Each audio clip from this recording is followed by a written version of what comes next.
Apporter, donner des outils, réfléchir et amener cette réflexion nous amène à un moment donné à faire grandir la société ensemble. Pour moi, je parle plus de quartier, c'est fini. Je parle plus de quartier parce que les gens sont les mêmes. Quand vous avez Saïd Bouftaz qui vient du Maroc, qui effectivement a fait des études, qui est chercheur, etc., et qui se met au même niveau que les habitants, eh ben, je vous assure qu'il y a quelque chose qui se vit. Il y a quelque chose de magique qui se vit. Et là, l'art et la culture, elle est importante. Elle est importante parce que cette neutralité, elle est importante pour que les gens vivent dans la dignité humaine et qu'aujourd'hui, on sente que on sente à la fois de par nos politiques, mais de par nos employeurs aussi, hein, et nous-mêmes, il faut qu'on se questionne sur comment les habitants puissent prendre une place qu'ils, à la fois, méritent, parce que ce sont des citoyens, mais à la fois nous donnent un point de vue. Et on a trouvé que l'art et la culture amenaient une neutralité dans la réflexion de nos sociétés en lien avec ce que les habitants vivent.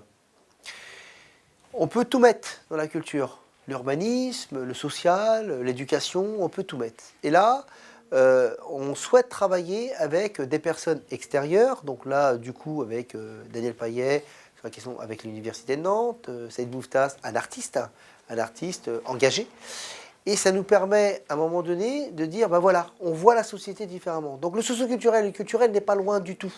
Et cette initiative de Daniel Payet nous a tout de suite touchés, parce que nous, c'est ce qu'on essaye de faire. C'est-à-dire qu'on habite dans un quartier, mais on est avant tout être humain qui agissons dans une société.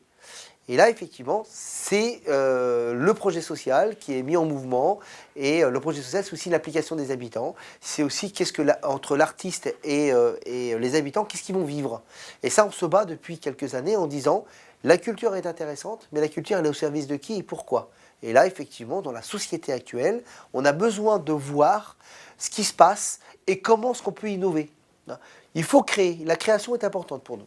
En gros, si je donne 2-3 mots sur la question des Terres Valais, c'est militantisme, urbanisme et surtout le mélange des gens. Et là, aujourd'hui, Saïd et Daniel amènent cette progression de débat et d'ouverture sur la société. Ça apporte pour nous énormément et c'est pour ça qu'on s'est battu et on est rentré dans le monde culturel pour que les habitants y trouvent une place sur l'ouverture d'esprit. Alors, tout le monde dit le vivre ensemble, je ne savais pas ce que ça veut dire. Aujourd'hui, je sais ce que ça veut dire. Avec ce qui se passe aujourd'hui, je sais ce que ça veut dire. Vous vous rendez compte qu'on met autour d'une table des universitaires, des militants, un peu comme toi, des animateurs socioculturels, des bénévoles, des habitants, des gens qui n'auraient jamais l'instinct de débattre, d'échanger, etc. Et là, ils se donnent le droit. Parce que aussi, les artistes, les professionnels, les universitaires se permettent que ce droit-là soit permis. Et c'est ça notre travail. C'est qu'on a aussi permis ça. Et on va continuer à permettre ça. Maintenant, je te fais une petite visite rapide. On va voir Saïd. C'est parti. Ça va, Carole? Ça va? Tiens, ma grande. Voilà.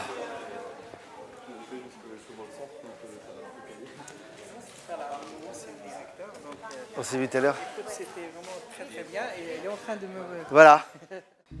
Alors, je vais dessiner l'extrémité inférieure de l'utérus.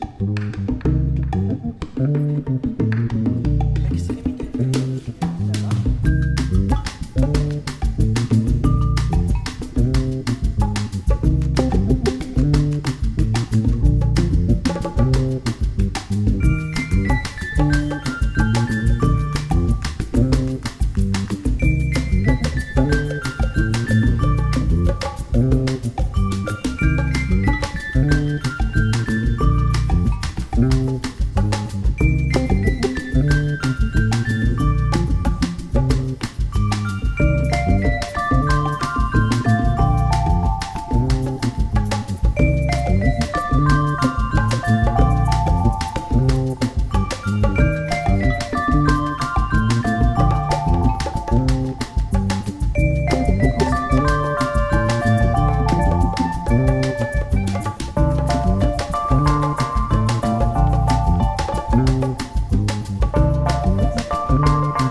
bloque un exercice de dessin, c'est souvent la peur de rater. On a commencé par ça. Donc de grands papiers, fusains, et j'aurais dit oubliez rater ou pas rater, il y a une page qui vous intimide, massacrez-la. Comment dire, et donc avec des fusains, on a juste fait des traits pour apprécier le contact de la main, le fusain et le papier. Et c'est vraiment très primitif, très simple et très beau. La maison de quartier d'Hervallières, elle est magique et tout à fait étonnante dans le sens où cet impact sur la région, sur le quartier, et d'ailleurs on voit tous les ateliers sont pleins, est tout à fait impressionnante et bouleversante. Vraiment, je suis bouleversé. Ce n'est pas du cinéma, je suis bouleversé et très ému de voir des femmes, des hommes qui viennent ensemble vivre un moment ensemble. Ils travaillent, ils réfléchissent, ils sont tous égaux. Il y a une passion, il y a une gentillesse, il y a une humanité très, très bouleversante. Et ça, il n'y a que dans le monde de l'art et de la culture qu'on peut vivre ça aussi. Et aussi, il y a des échanges. Je suis venu, certes, pour apporter quelque chose, mais je reçois énormément. Je vais rentrer enrichi en tant qu'être humain. C'est une richesse qui ne se monnaie pas. C'est une richesse en tant qu'être humain, elle est tout à fait... Et on en a besoin, surtout aujourd'hui dans ce monde. Voilà, on a besoin de cette lumière de notre humanité. Il y a 2 ans, j'ai créé ce que j'ai appelé la phénomorphologie. C'est la conjugaison entre la phénoménologie de la perception, merleau-pontienne, et la morphologie, à savoir l'anatomie artistique. Et ça donne quelque chose de tout à fait extraordinaire, parce que on va dire, c'est une école de pensée qui peut s'enseigner à l'école des beaux-arts, à l'université, dans des écoles de théâtre, en médecine. Elle peut s'enseigner partout. Elle n'est pas réservée à l'école des beaux-arts ou à l'université. Elle touche à tout. Oui, je pense que ça permet de mettre en place des processus d'enseignement où les étudiants sont confrontés avec un matériau complexe. Matériau, je veux dire un lieu qui n'est pas un lieu de travail habituel, un lieu qui peut être chargé d'une histoire, chargé de rapports sociaux particuliers et qui est en lien aussi avec la vie commune, la vie du quotidien, la vie de la cité, etc. Or, l'artiste peut travailler avec tous ces matériaux-là. Et notamment inventer des dispositifs, inventer des protocoles, inventer des formes avec ces dimensions-là. Donc ça, c'est des choses qui m'intéressent. C'est-à-dire que les étudiants ne soient pas enfermés dans des propos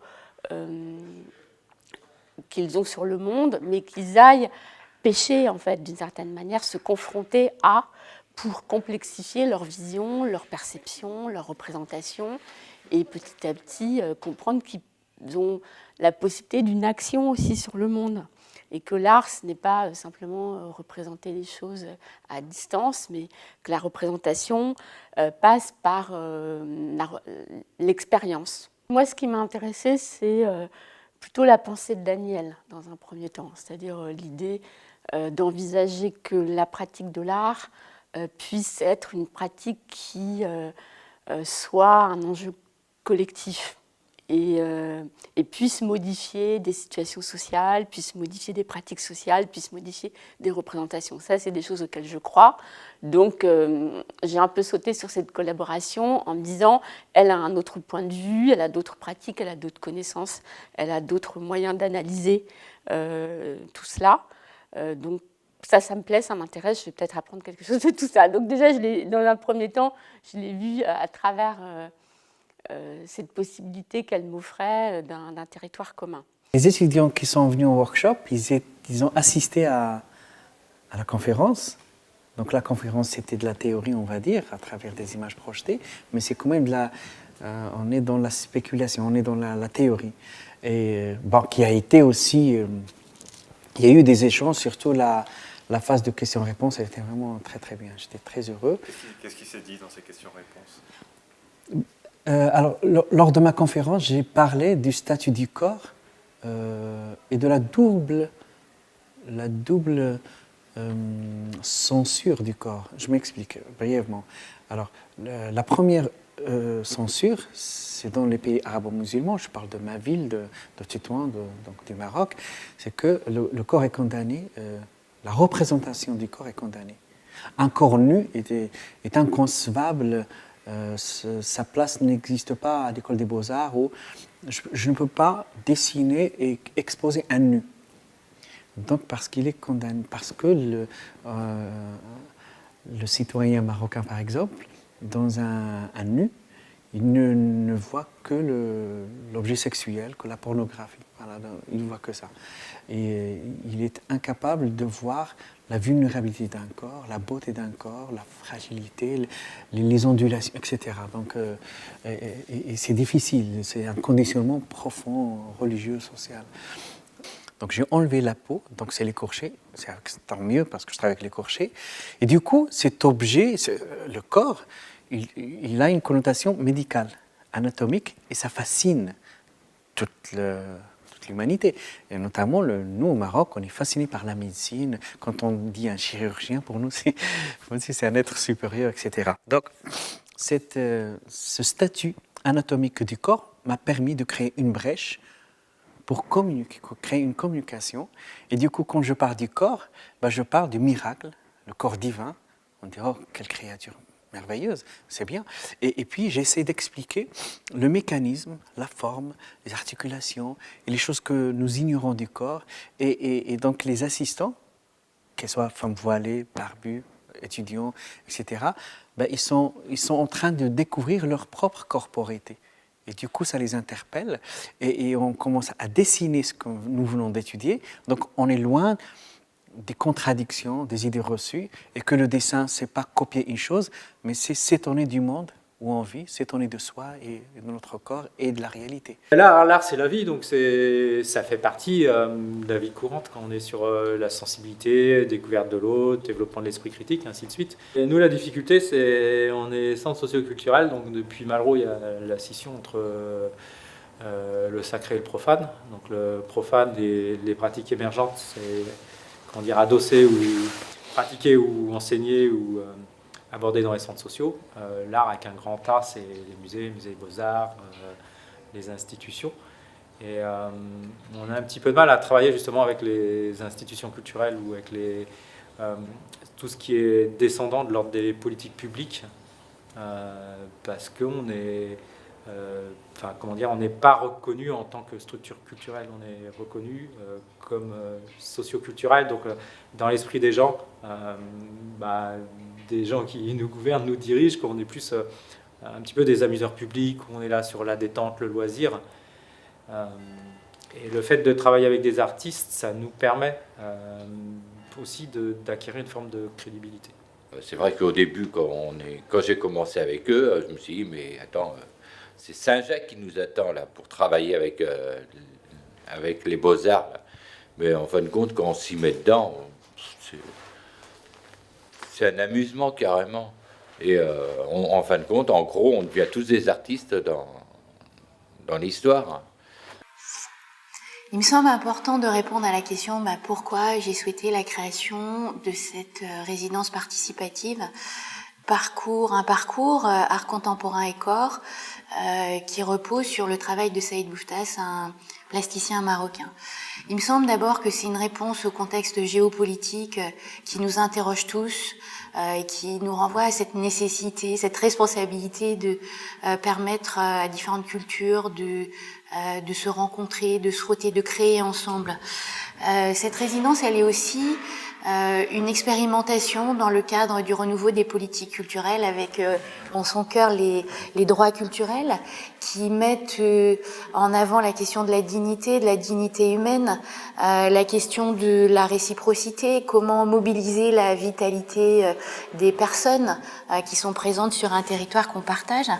Et donc la rencontre avec ce plasticien Saïd Bouftaz qui donc travaille depuis plus de 20-30 ans sur la question du corps, le corps dans un pays musulman, comment peut-il être représenté.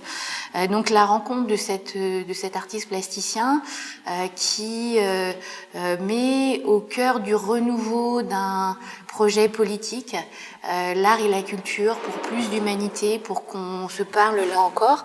Et donc, avec cette proposition artistique force, cet engagement militant de la part de cet artiste, je suis allée à la rencontre des différents partenaires potentiels sur le territoire pour les convaincre d'être associés à cette résidence, donc pour ce parcours qui, avec des rendez-vous placés pendant 15 jours, a permis la rencontre, le croisement de différents types de publics, de groupes sociaux, des habitants du quartier des Dervalières qui rencontrent des étudiants des Beaux-Arts, qui rencontrent des étudiants de l'université permanente qui apprennent tout au long de la vie, des artistes du territoire, des citoyens tout simplement, des bénévoles d'associations du territoire qui veulent apprendre le dessin. Donc c'est cette confiance partagée autour du sens de ce projet qui a fait qu'il a pu naître et qu'il y a eu effectivement cette circulation. Et donc nous avons ensemble défendu cette vision que l'art et la culture permettent la circulation du sens sur un territoire avec des rendez-vous qu'on a fixés aux citoyens sur le territoire nantais. Nantes se veut effectivement un lieu très accueillant pour des artistes venant d'ailleurs parce qu'on a de formidables espaces qui permettent effectivement à des artistes de s'exprimer ici, que ce soit effectivement dans le domaine de la danse, du théâtre, des expositions évidemment, et aussi on permet effectivement à des artistes de disposer de lieux de travail pour s'exprimer, et à chaque fois on tient aussi à les insérer dans le réseau culturel nantais.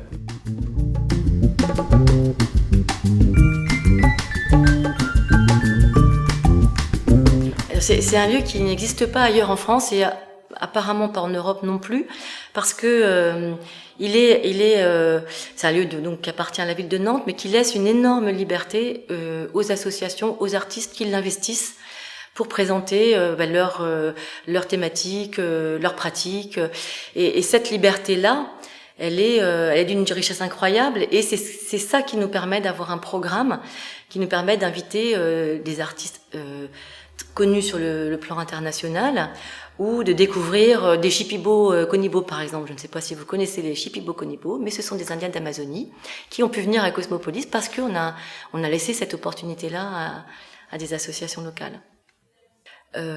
C'est vrai qu'à Cosmopolis et dans d'autres structures culturelles, on décloisonne de plus en plus et on essaie de développer des projets qui suivent un parcours dans la ville. Mais là, on a vraiment un concept au départ, on a vraiment une ambition de faire avancer la réflexion, la recherche sur qu'est-ce que ça veut dire la cohésion sociale, qu'est-ce que ça veut dire la participation des artistes, qu'est-ce que ça veut dire le croisement des publics. Et on sait que cette expérimentation, elle va donner lieu à un article, elle va donner lieu à peut-être des échanges avec d'autres chercheurs, d'autres artistes, et elle va essaimer dans d'autres villes et dans d'autres structures. Donc ça, c'est vraiment intéressant aussi.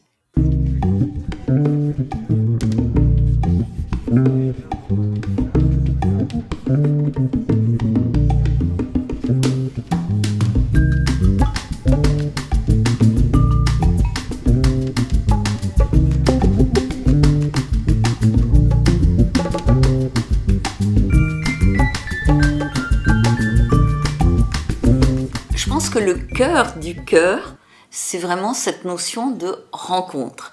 Faire se rencontrer des personnes qui ne se rencontreront jamais autrement, faire se rencontrer des institutions qui ne se rencontreront jamais autrement, faire se rencontrer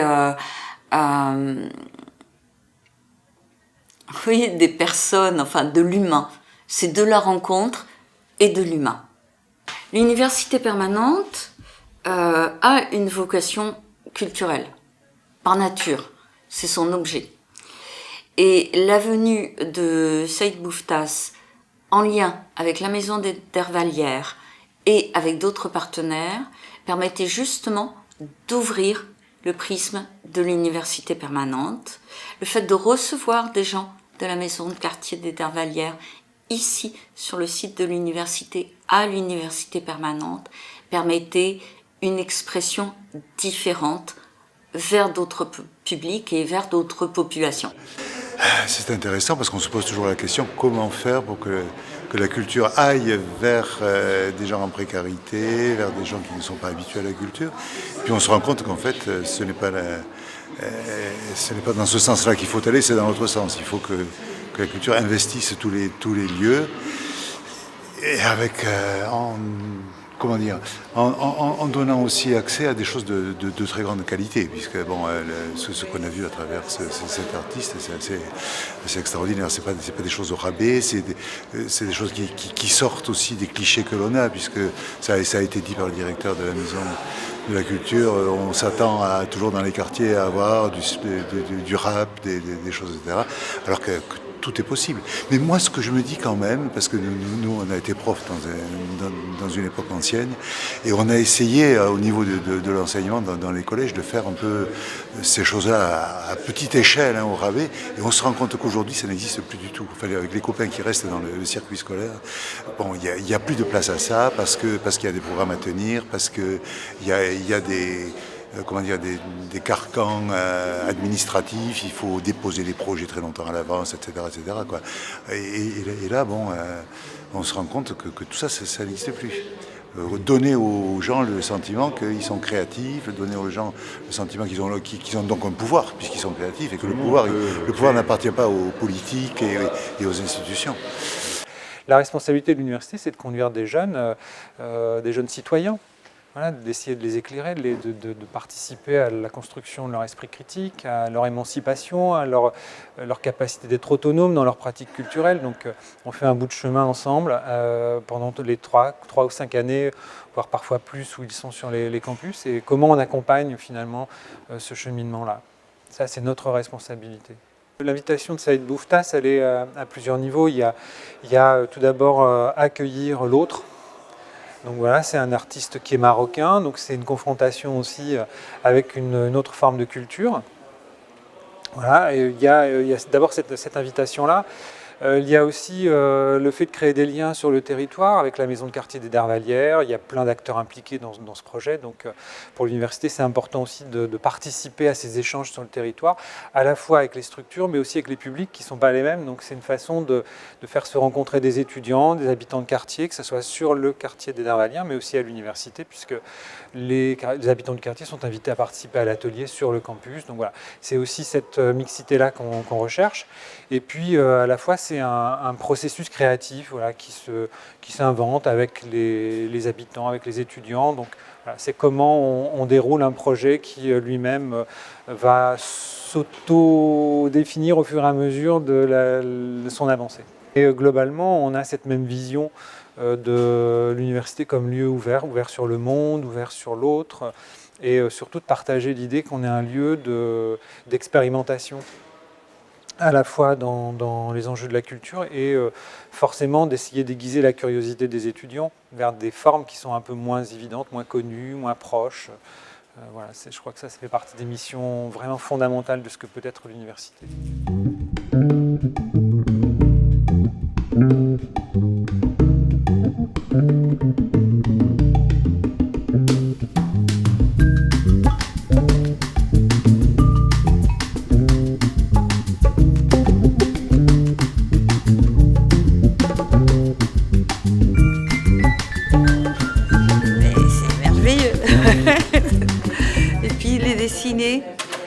Et voir le résultat des dessins de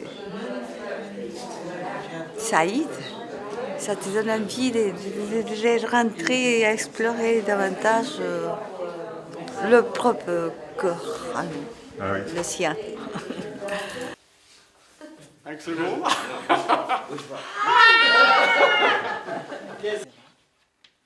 Tout ça, c'est de l'os, c'est osseux.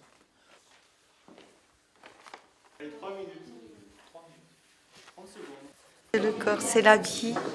C'est comme un poème. Comme on écrit, comme on le sent, comme les vies. Pourquoi parfois il nous suffit 2 ou 4 mots on peut construire ce poème-là. Il y a plein de sons, plein de symboliques, des choses qui sortent de là. Si notre corps, des fois, tout petit morceau de lien, ça contient plein qui sont liés avec un tout qui tisse, dans ces cas-là, notre corps, qui nous permet d'être là, sur cette planète, et dire, mais voilà, je suis ça. Je suis plantée, mais debout. Oh, voici, le plaisir.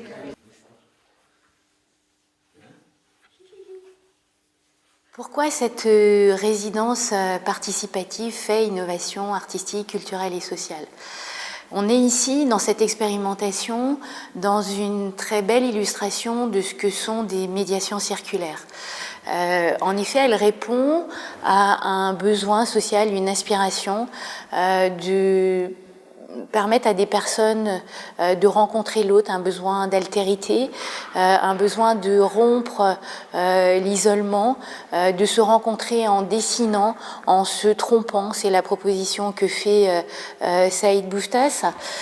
C'est d'oser dessiner, de partager un moment réel. Et donc, ça nous a conduit à une ingénierie de pilotage particulière où on a fait se rencontrer et collaborer, coopérer, co-construire des acteurs du territoire de champs différents, du champ social, une maison de quartier qui met au cœur de son projet social le rôle de l'art et de la culture, une institution artistique qui veut s'ouvrir sur son territoire, l'université qui veut incarner sa responsabilité sociétale également, un espace de culture du monde cosmopolis lié à la politique culturelle de la ville de Nantes. Et donc ça nous a permis également d'expérimenter un nouveau modèle économique avec des frais, des coûts directs très faibles, mais par contre des financements de redistribution qui viennent en soutien à la mise en œuvre de cette expérimentation. Et donc c'est tout ça qui nous a permis de faire circuler le sens et de convaincre et d'accueillir des personnes d'origines très diverses.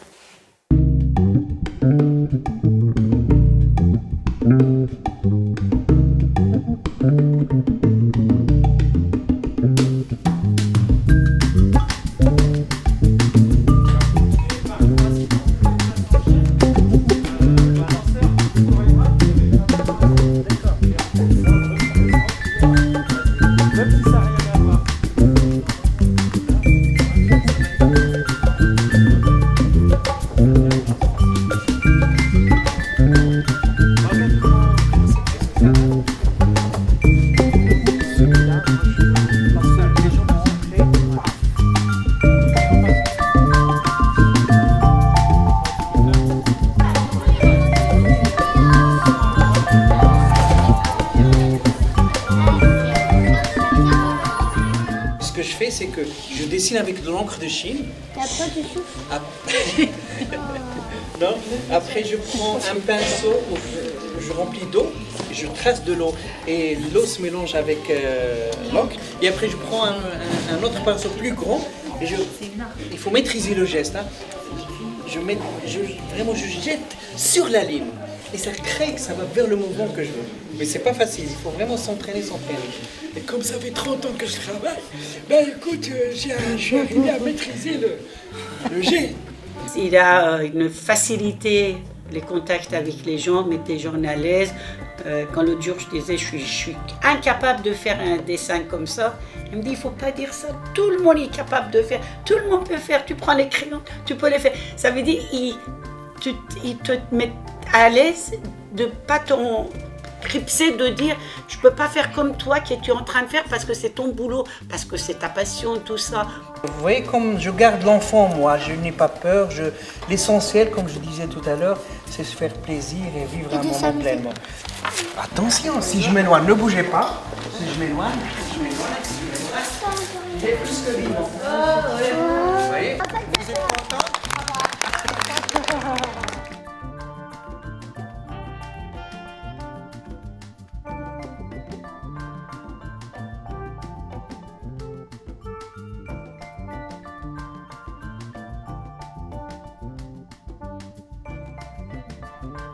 Alors finalement, quels sont les effets de cette résidence participative? Les différents partenaires nous renvoient que ce travail a permis de faire tomber des frontières, que c'est un vrai travail de fond qui est fait notamment dans le fait que des différents groupes sociaux se sont rencontrés. Et j'ai besoin de citer le témoignage d'une des participantes qui dit que d'avoir dessiné, d'avoir rencontré les autres citoyens, c'est pour elle une fenêtre ouverte sur le monde, sur son monde intérieur, mais aussi évidemment sur le monde extérieur. Donc cette résidence a été pointée comme une expérience innovante dans sa capacité à être dans une démarche inclusive, c'est-à-dire de mettre l'art et la culture au service de la rencontre de l'autre dans sa différence, mais la rencontre de soi intime, donc un espace de construction de sa propre identité. Et puis cette résidence, elle s'inscrit dans un processus, notamment parce que ça donne lieu à un article de recherche qui a été validé pour être présenté dans une conférence internationale au Maroc. Donc là, on est dans des enjeux de dialogue, de réciprocité. Et l'objectif aussi, c'est de montrer en quoi cette résidence fait méthode pour qu'elle inspire d'autres faiseurs qui souhaitent s'impliquer sur ces questions de médiation interculturelle. Et c'est donc pas pour rien que nous filmons ce témoignage ici à Cosmopolis, un espace de culture du monde.